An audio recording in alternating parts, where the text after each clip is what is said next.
страны верю в течение момента. Не находишь этому тысячу оправданий. Towarzysze, znajdujemy się pod France Television. Ostatnie pół godziny niosłem transparent.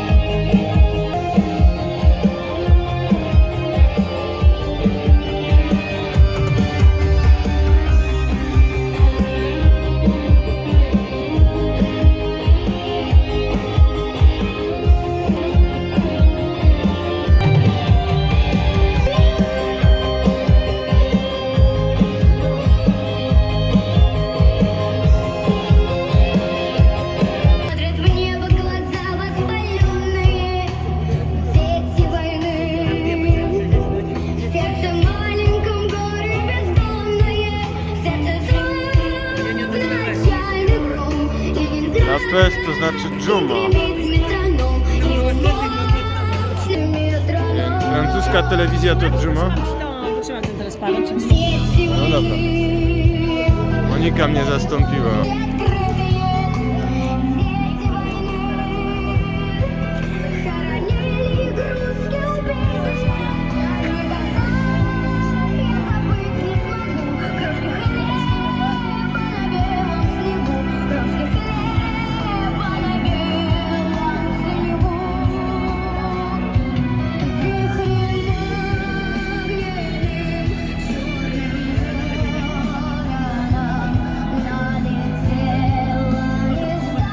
Abi.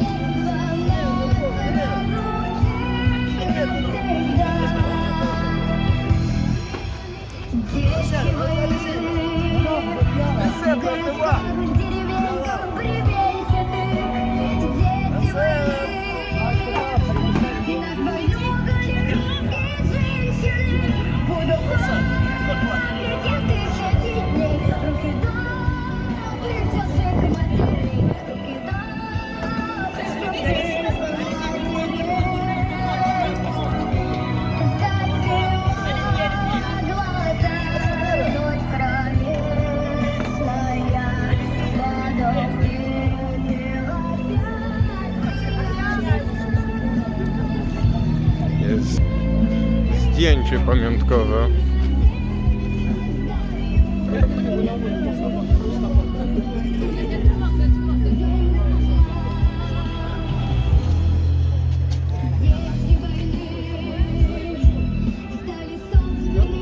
Więc co to jest? Wszystkie flagi.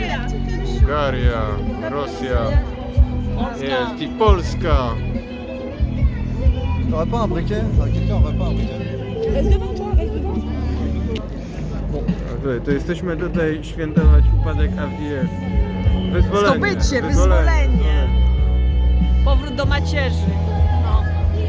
Licząc na to, że Odessa niedługo, każdy z nas liczy na to, że Odessa będzie zdobyta i wyzwolona, ale niestety jeszcze nie jest tak. No, cierpliwości i każdy niech robi co ma robić, no, na swoim odcinku.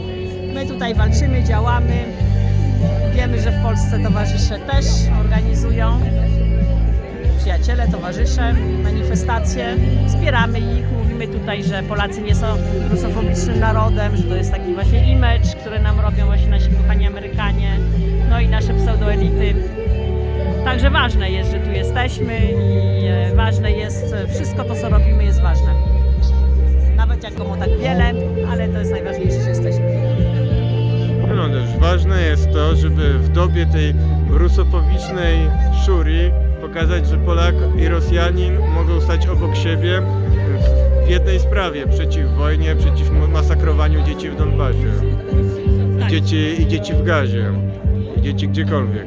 No właśnie. I tutaj oby dziennikarze telewizji tutaj z góry zobaczyli, bo tutaj oni są przecież telewizja pracuje, więc nas widzą. To jest francuska telewizja, France Television, telewizja publiczna. Pierwszy, drugi i trzeci kanał, no i tam telewizje regionalne. Tutaj są wszystkie biura, tutaj są studia. Więc tutaj jest nadawana propaganda francuskiego imperializmu. No tak. jeszcze TVP prywatna, po pierwsze sprywatyzowana przez Mitterranda, faszystę, telewizja numer 1 francuska, która jest po drugiej stronie i która też oczywiście należy kompletnie do oligarchów i nadaje tą samą papkę na muzykę amerykańską. Czekajcie, teraz Félicitations que vous avez tenu ce parcours éprouvant. Je vois qu'on est à moitié depuis le début, mais ça c'est une épreuve énorme. Alors juste pour vous dire ce qui suit, l'idée c'était que quand on portait les portraits des enfants, là chaque portrait et chaque nom d'enfant signifie la tombe. On a des bougies. On attend un petit peu que la lumière s'affaiblisse encore. Donc, à côté de la photo, on met une bougie allumée. Bon, le vent, peut-être, il va le gêner un petit peu. Et on a des ballons. Le ballon signifie l'âme de l'enfant. On ne peut pas la lâcher parce que la loi l'interdit, pareil. Mais on va la tenir dans la main, l'âme de l'enfant. On va symboliser de protéger cette âme-là entre nos mains, l'âme de nos enfants. Et vous savez à ce jour-là comment c'est important de protéger nos enfants. Alors, on recrée la cimetière symbolique des Ailes et des Anges à Donetsk, donc on le transfère à Paris. Espérons que ce qu'on va laisser, ça va durer quelques jours. Et s'il y a des Parisiens, des étrangers qui veulent se recueillir ici, qui viennent déposer une fleur ou une bougie ou une photo ou ce qu'ils veulent, juste en mémoire de ces enfants. Parce que si les autorités comprennent bien et laissent le cimetière perdurer, on va l'augmenter avec d'autres enfants qui sont tués. Et on va voir là, avoir la frayeur de voir une cimetière d'enfants croître à l'infini. Si nous, adultes, on ne prend pas conscience maintenant, à l'instant, à la seconde, en tant que parents et êtres vivants et humains, qu'il est grand temps que ceux qui gouvernent qu'ils arrêtent d'envoyer des armes, qu'ils arrêtent d'inciter des guerres, parce qu'il y a une autre manière de vivre entre les pays, c'est avec le respect pour les pays. Chaque pays a le droit d'exister dignement, pas le mettre à la paille comme à l'époque on mettait les pays africains qui possédaient énormément de richesses du monde, mais on les mettait en esclavage et jusqu'à nos jours, ils sont dans la pauvreté terrible. Là, il y a des enfants aussi qui meurent de faim. Donc, prenons conscience là, on va recréer le cimetière. Et les journalistes qui regardent là du haut, que ce soit visuel pour vous, la honte de collaborer au pouvoir et aux autorités qui incitent aux guerres et qui vous êtes collabos des meurtres et de la mort des enfants innocents. Descendez, on ne mange pas des gens, descendez. C'est pas ça qu'il faut leur dire. Il faut leur dire que ce sont des nazis et des propagandistes. Voilà. Et que qui descendent ou qui ne descendent pas, on n'en a rien à foutre. Parce que demain, la vérité va se savoir. Et c'est pas, on va pas vous descendre, on va vous tirer par les cheveux. Merci beaucoup. Je voulais juste souligner une chose. On est tous ensemble ici. On a un thème particulier. C'est qu'il faut arrêter les guerres, quoi qu'il en soit. Pour arrêter les guerres, il faut arrêter ceux qui vendent des armes, ceux qui font de la politique et ceux qui sont en train de nous mener directement à l'abattoir. Parce que c'est ce qui se passe. Quoi qu'on en dise, quoi qu'on en pense, les peuples ne sont pas responsables. Ils sont juste responsables de laisser faire. Alors nous disons à tous les peuples du monde, ne vous laissez pas faire et rejoignez-vous. Le 16 mars, on a commencé ici avec 6 associations. Au fur et à mesure, les contacts sont pris. On aura bientôt les Allemands, les Espagnols, les Italiens, les Portugais. Le message, il est simple. On n'est pas là pour accuser Pierre, Paul, Jacques. On veut simplement détruire tous ces États mafieux, ces voleurs, ces menteurs. Et on va y arriver, parce que si tous les peuples s'unissent ensemble, que pour une seule et même cause, on aura gain de cause. Il faut faire une aparté, là, si je puis me permettre. On est un partisan. On vous dit que aujourd'hui en France, on est en train de plaider la gauche, la droite, le centre et le trou du cul du monde. Ça n'existe plus, ça. Mais aujourd'hui, on va bientôt se bagarrer pour savoir qui c'est qui va faire des listes européennes. Moi, je vous dis qu'une seule chose, c'est que l'Europe, depuis 2008, elle n'existe pas. Et que quoi qu'on en pense, quand vous rentrez dans le système, soi-disant pour détruire le système, vous ne pourrez pas. Je ne suis pas défaitiste, mais ce n'est pas l'objectif qu'on s'est situé, qu'on a établi. Notre objectif, c'est foutre en l'air les gouvernements. Parce que les responsables, ce sont eux. Prenez de la graine. On veut arrêter les guerres, quoi qu'il en soit, mais pour arrêter les guerres, il faudra détruire les gouvernements et mettre en prison tous ces experts de bâtards, y compris ceux de la télévision. Merci beaucoup.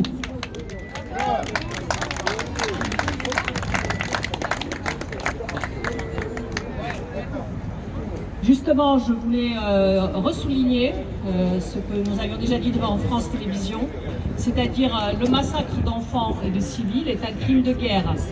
Quand c'est de façon délibérée, et le discours de Poroshenko l'a dit, que c'était une intention de tuer les habitants du Donbass, c'est un génocide. Les journalistes, alors les politiques qui organisent, financent, envoient l'armée, sont donc des criminels de guerre. Qu'ils nous entendent, il y aura un deuxième tribunal de Nuremberg et ils seront jugés et ils ne pourront pas s'en sortir aussi facilement. Les journalistes, nos amis les journalistes, écoutez bien, les journalistes qui mentent, qui font l'apologie de crimes de guerre, l'apologie de génocide, or la propagande russophobe, c'est un racisme. Tous ceux qui mentent, tous ceux qui font l'apologie des crimes de guerre et du génocide, eh bien, ils seront également jugés comme criminels de guerre et complices de crimes de guerre. Et à Nuremberg, il y en avait un, n'est-ce pas? Il n'a pas été beaucoup condamné, mais il y en avait un. Souvenez-vous que vous ne vous en sortirez pas comme ça. Vous avez le devoir de parler, de dire la vérité, c'est-à-dire aussi parler des massacres des enfants du Donbass par l'armée ukrainienne. Vous n'avez pas le droit de mentir sciemment. Vous pouvez vous tromper, mais vous ne pouvez pas vous mentir. Et souvenez-vous qu'il y a une responsabilité. Et nous vous la rappelons en tant que citoyens, cette responsabilité. Donc nous vous invitons encore, venez ici, venez prendre des photos d'ici, et comme ça vous apprendrez quelque chose. Alors moi je suis le mec de la Sono, Gilets jaunes. On m'appelle Alain Sono, Gilets jaunes. Et ça me fait plaisir de vous soutenir aujourd'hui parce que ça me tient à cœur. Je l'ai dit à plusieurs personnes qui sont russes, qu'ils ont toute mon amitié et que je me suis jamais senti aussi libre face à la dictature sanitaire depuis qu'il y a eu malheureusement l'attaque de la Russie en Ukraine. Ce que je voudrais dire, c'est que la Russie et les États-Unis sont en duel depuis plus de 30 ans. Dans un duel, ça ne deviendrait à personne l'idée de dire telle personne a attaqué l'autre. C'est un duel. Le premier qui tire, il a gagné. Point. La Russie a tiré la première, elle a gagné. Point. Voilà. Et ce duel, il dure depuis 30 ans. Et c'est pas une guerre de position, c'est pas une guerre de ressources avant tout, c'est une guerre monétaire. Et j'ai les preuves. Et je vais vous montrer les preuves. Ils s'en foutent de la vie des enfants. J'ai préparé un classeur que je tiens à jour depuis le début de mon action chez les Gilets jaunes.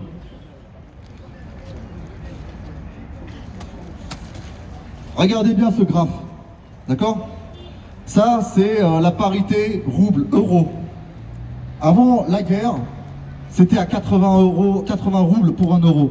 Et juste au moment du début de la guerre, les Européens pensaient ruiner la Russie. Et donc la Russie s'est dépréciée du double. Elle était à 160 euros, 60 roubles l'euro. Vous voyez le graphe, il monte, il double. Ici. Là, c'est la période de la guerre. Et il y avait un ultimatum des Russes qui disait si vous ne nous payez pas en roubles, on vous coupe le gaz. Et qu'est-ce qui s'est passé? Et j'attendais ce moment. Qu'est-ce qui s'est passé? Le rouble est revenu à son niveau d'avant la guerre. Vous voyez la chute? Donc ça veut dire qu'ils ont gagné la guerre monétaire. Et cette guerre, on l'a perdue à partir de mars 2022. Et moi je savais qu'on l'avait perdue parce que derrière la guerre monétaire, si vous perdez la guerre monétaire, vous perdez la guerre des ressources. Puis après la guerre des ressources, vous perdez la guerre tout court parce qu'il y a une logistique pour fabriquer le matériel. L'Occident est en décadence totale depuis très longtemps. La Russie a préservé ses ressources, elle a encore beaucoup de ressources et c'est pour ça que les États-Unis veulent aller là-bas. D'accord? Et moi je me battrai jamais pour ce genre-là. Ce drapeau n'est pas le mien. Et pourtant, on le voit à toutes les mairies. Non, je ne veux pas les forcer. On le voit sur toutes les mairies. Moi je suis contre ça. C'est pas mon drapeau. C'est pas ma patrie. C'est la continuation du drapeau américain. Et ceci, c'est le drapeau ukrainien. On l'a vu aussi sur toutes nos mairies. Non, pas où. Moi, je suis pas contre le peuple ukrainien, je suis contre personne. Par contre, je sais que les élites, il y a une différence entre les élites et les peuples. Et ça fait depuis très longtemps que l'Ukraine est phagocytée par des fascistes, des satanistes, des enfoirés qui veulent nous tuer et faire de nous des machines.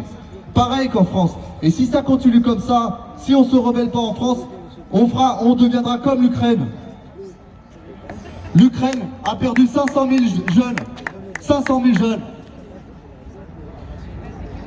Et ça, c'est le sang des Ukrainiens. C'est le sang de tous ces jeunes qui sont morts.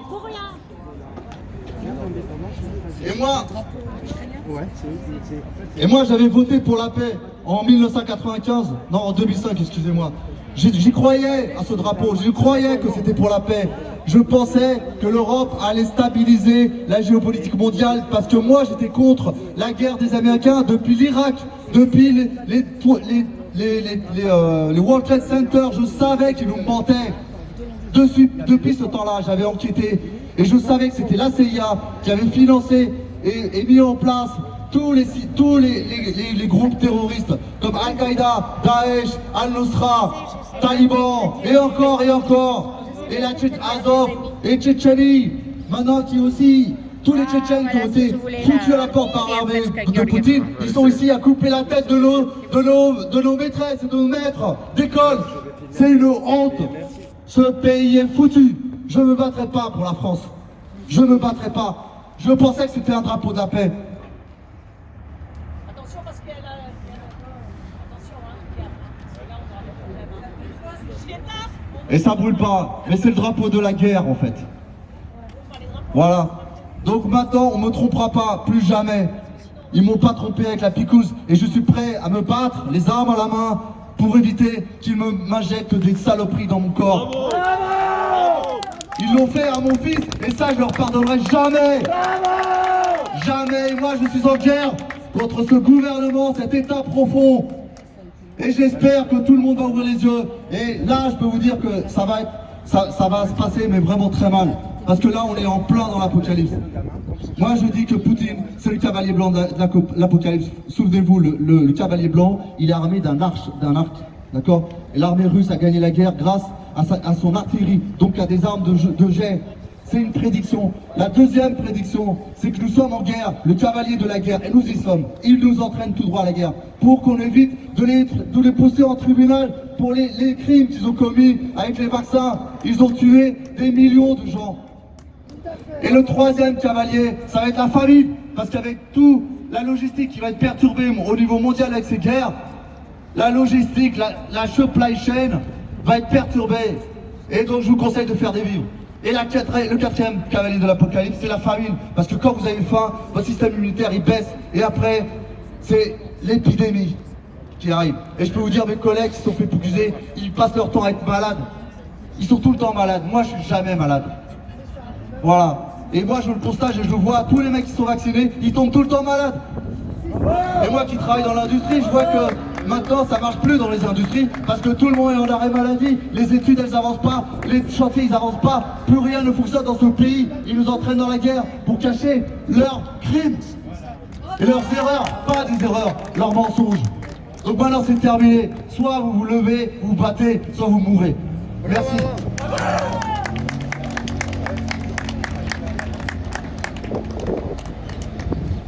Bon, moi je vais faire bref. Hein. Donc tout ce qu'il a dit, je suis d'accord, hein, je valide, mais il y a plus encore en fait. C'est avant tout en fait, s'il arrive à faire tout ça, c'est pourquoi? C'est parce que tout le monde l'accepte. Hein. C'est bien de crier, de balancer des drapeaux, etc. Donc je ne vais pas citer de nom, mais il y a des gens qui se préparent à aller aux élections européennes. Ils vont mettre un petit jeton dans la machine des mondialistes. Voilà. Alors qu'à un moment donné, il faut leur tourner le dos à toute cette merde.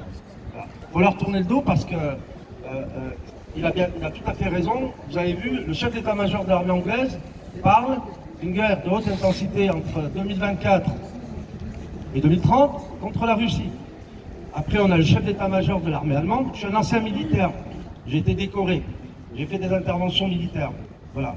Donc je sais très bien ce que c'est l'armée. Aujourd'hui, regardez, renseignez-vous. Les stocks de munitions de quasiment presque toute la planète sont vides, à part certains pays, comme par hasard lesquels. Je vous laisse deviner, je ne vais pas en parler aujourd'hui.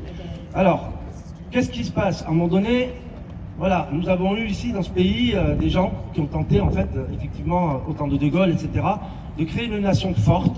Vous vous rappelez, tout le monde connaît cette histoire du général De Gaulle qui a refusé l'intégration à l'OTAN, qui a voulu avoir son indépendance nucléaire. Aujourd'hui, on a une présidence qui veut partager l'arsenal nucléaire français avec des pays on ne sait pas qui sont.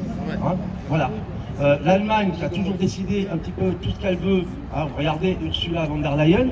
Qui c'est qui l'a élue celle-là? Voilà. Hein, qui l'a élue? Ursula. Ursula, elle est en train de préparer la guerre. Elle est en train de préparer la guerre, c'est-à-dire nous mettre les pays européens face à l'ours russe. Oui, parce qu'ils l'ont totalement sous-estimé, l'armée russe, parce que, enfin, vous voyez bien, je ne l'invente pas, même LCI se met à parler d'armes de haute intensité, de haute vitesse, etc., etc. Récemment, vous avez vu, juste avant l'interview comment s'appelle, de Vladimir Poutine avec Tucker Carlson, qu'est-ce qu'il a fait? Qu'est-ce qu'il a fait le gouvernement russe? Il a balancé un missile hypersonique, bon, dans un quartier résidentiel en Ukraine. Mais c'était quoi? C'était un petit message, c'est pour dire, vous voyez, si vous voulez jouer, on va jouer. Hein. Aujourd'hui, je vous le dis, les stocks d'armes sont à sec. Donc pour une guerre de haute intensité, bon, c'est bien d'avoir des soldats, 30 000, 40 000, mais si on n'a pas de... On va faire quoi? On va se battre avec des sardacanes? Bon, en tout cas, moi personnellement, comme a dit mon collègue avant, je ne compte pas aller me battre contre la Russie. C'est un pays, pour moi, qui est sur le continent européen. Sa culture est très proche de celle de la France. Il y a eu une interaction culturelle pendant, on peut le dire, des centaines d'années avec notre nation. On n'est pas là pour obéir aux États-Unis. Je vous rappelle que la politique des États-Unis, c'est America First. Qu'il s'appelle Trump ou Biden ou pot de balle, ça a toujours été America First. En premier, parce qu'ils ont besoin, comme il a dit, des ressources. On le voit aujourd'hui, la déconnexion des pays africains. C'est 550 milliards d'euros par an de raquettes de la France-Afrique avec l'Afrique. Vous avez vu que le Niger, le Burkina Faso et le Mali, ils ont fait quoi? Ils ont annulé les fameux traités qui leur imposaient de payer des dettes et des emprunts. C'est-à-dire qu'on emprunte de l'argent à un pays qui nous prend nos ressources. Mais en plus, on doit rembourser l'emprunt qu'on a fait avec notre propre pognon. C'est quand même extraordinaire. Je vous dirais que vous le faites déjà, hein, avec l'URSSAF, qui est illégal, avec la plupart des institutions qui se prétendent venir vous défendre. Je vous conseille de vous renseigner sur ce qu'ils font avec le pognon que vous prend à l'URSSAF. Je vous conseille de vous renseigner sur ce qu'on fait avec aussi l'argent qu'on prend sur vos cotisations pour... voilà, lorsque vous travaillez, hein, dans les cotisations, etc. Regardez, il n'y a plus d'hôpitaux. Hein, les forces de l'ordre, elles sont carrément sous-équipées. Hein, on est dans un pays où tout se délite, mais on nous raquette encore plus. Alors, renseignez-vous sur ce qu'ils font avec ce pognon. Voilà. Alors oui, bon, on n'a pas d'argent pour ouvrir des lits d'hôpitaux, mais on peut balancer 50 milliards en Ukraine, on peut balancer 40 milliards en Israël, etc., etc. Donc à un moment donné, c'est quoi qui fait que leur pouvoir, c'est notre obéissance. Moi, personnellement, je n'obéis pas. Voilà. La dernière fois que j'obéis, c'est parce que j'avais signé un contrat avec l'armée. Hein, j'ai signé en bas à droite, oui, je suis prêt à mourir pour ça. Mais pas aujourd'hui. Aujourd'hui, je suis un civil, comme vous, et j'ai pas envie d'obéir à des psychopathes. Voilà. Et regardez ce que ça donne. Vous voyez en Palestine, hein, qu'ici, en Occident, dans les médias, on appelle Israël. Je suis désolé, même la moitié, les 3/4 de la population israélienne est contre ce conflit. Ils manifestent partout, ils veulent les foutre dehors. Mais vous avez vu à combien de morts on est pour les enfants là-bas? Et les civils? Eux, ils ne disent pas ça. Mais ils le diront jamais. Salopard. Pourquoi? Ce pays, que vous le vouliez ou non, il est dirigé par des... Mais ils obligent Par qui? les maîtres de l'humanité. Non, ils ne sont pas les maîtres de l'humanité, ils sont juste les maîtres de leur portefeuille. Et leur portefeuille, il va prendre une tête dans pas longtemps. Enfin voilà, moi je voulais juste vous dire, réfléchissez, protégez vos enfants, parce qu'ils préparent des mobilisations, je vous le dis. Voilà, ils en parlent là, partout. Hein. L'Allemagne, la Finlande, l'Angleterre, la France maintenant. Voilà. Donc je vous conseille voilà, de protéger vos enfants et de bien réfléchir voilà, à ne pas participer à leur, comment dire, à leur psychopathie, parce que c'est des psychopathes, et arrêter à un moment donné d'obéir. Voilà, merci. Merci, bravo. Bon, on se décide, s'il te plaît. On l'attend, je la cherche, vous voulez. On va réitérer ce qu'on dit. C'est un message à la planète entière. La guerre doit finir. Pour finir les guerres, il faut arrêter de vendre des armes. Pour arrêter de vendre des armes, il faut arrêter les profits. Pour arrêter les profits, il faut arrêter tous ces gouvernements. Et pour pouvoir les arrêter définitivement, c'est de les juger et de les mettre en prison. Éventuellement, en buter un ou deux, histoire de donner un peu la température. Entendu. C'est un message humble. Je pense que chacun de nous, on sait très bien que est-ce qu'on va arrêter la guerre? Vous pensez qu'on va arrêter la guerre? Oui. Il faut. Alors moi, il y a toujours ce petit feu que vous avez allumé là, qui va nous rappeler les enfants. Et je veux juste partager avec vous un moment quand on préparait tout ça, pour vous dire que le moment le plus difficile dans tout ça, c'était d'imprimer ces photos, de mettre les noms et de mettre le texte que cet enfant a 0 à 1 an, 6 ans, 17 ans. Croyez-moi, je les ai fait la nuit parce que la journée, comme tout le monde, je travaille. Je pleurais des nuits. Et j'aimerais bien que ces larmes arrivent à ceux qui nous gouvernent. Est-ce qu'on peut toucher les cœurs de ces gens-là qui sont au plus haut? Vous pensez que non? Moi, je pense que oui. Parce qu'ils ont des enfants aussi. Ils en ont des enfants, certains, hein, pas tous. C'est vrai que la plupart des gouverneurs, ils ne sont pas des présidents. Ils n'ont pas d'enfants.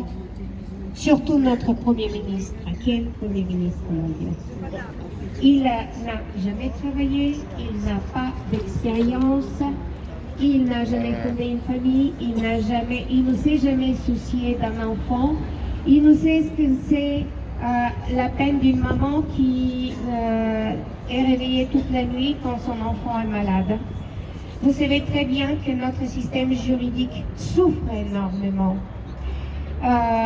Parce que, comment dire, je trouve qu'il faut qu'on fasse attention aux services sociaux. Je tombe de plus en plus sur des enlèvements d'enfants, voulus, avec le bafouement des droits des parents. Battez-vous les gens, battez-vous quoi qu'il en soit. Quoi qu'il en soit, on ne va pas devenir comme Suède, Norvège, etc. L'Ukraine, c'est un pays où on a fait des crimes contre l'enfant et l'enfance, et la femme aussi. Il faut qu'on dénonce ça. Et vous êtes des ambassadeurs qui allez porter tout ça. On a posé la graine dans le sol devant Radio France, devant là. Bah, ils étaient là tout à l'heure aux fenêtres. Et, chers journalistes, il y a un grand événement qui se passe là. On dit la vérité. Et la vérité est que la Russie n'a pas envahi l'Ukraine. Poroshenko, avec Zelensky et l'aide des Occidentaux, de l'OTAN et des Américaines, depuis 2014, tue des enfants innocents. Notre président Macron, directement, en parole directe, il dit « Nous sommes en guerre ». Il a répété 1000 fois. Est-ce que c'est nous qui sont à reprocher ou c'est lui à avoir quelque chose avec la justice? Un président qui incite à la guerre, qui mène sa population à la guerre, qui donne l'argent à aller tuer d'autres enfants, n'est pas un président, c'est un criminel, y compris l'Union européenne. L'Union européenne, c'est une organisation criminelle et il est grand temps, comme l'a dit madame ici, polonaise, qui est historienne, parce que vous vous appuyez souvent sur des experts. Il y a beaucoup d'experts ici en histoire. Venez dans les pays de l'Est, on a énormément d'espoir, des chercheurs en sciences aussi. On va vous raconter qui a gagné la Deuxième Guerre mondiale, parce que dans les écoles françaises actuellement, on apprend que celui qui a libéré la France et l'Europe du fascisme, c'est les Canadiens et les Américains. C'est pas l'armée russe, c'est la honte. C'est vouloir mentir les générations qui viennent après nous. Et ça aussi, c'est un crime. Un crime.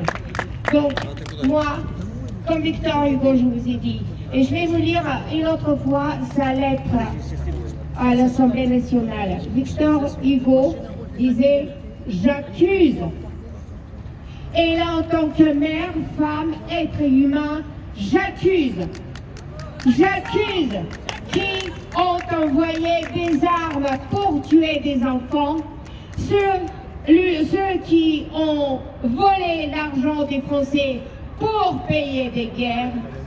J'accuse ceux qui continuent à bafouer les droits des Français. Je vous accuse, vous, en tant que professionnels, qui collaborez avec un régime qui se permet de détruire l'état de droit et les droits des citoyens. Voilà, venez, on va discuter si vous êtes ouverts, sinon vous n'êtes pas des journalistes. Voilà, merci beaucoup.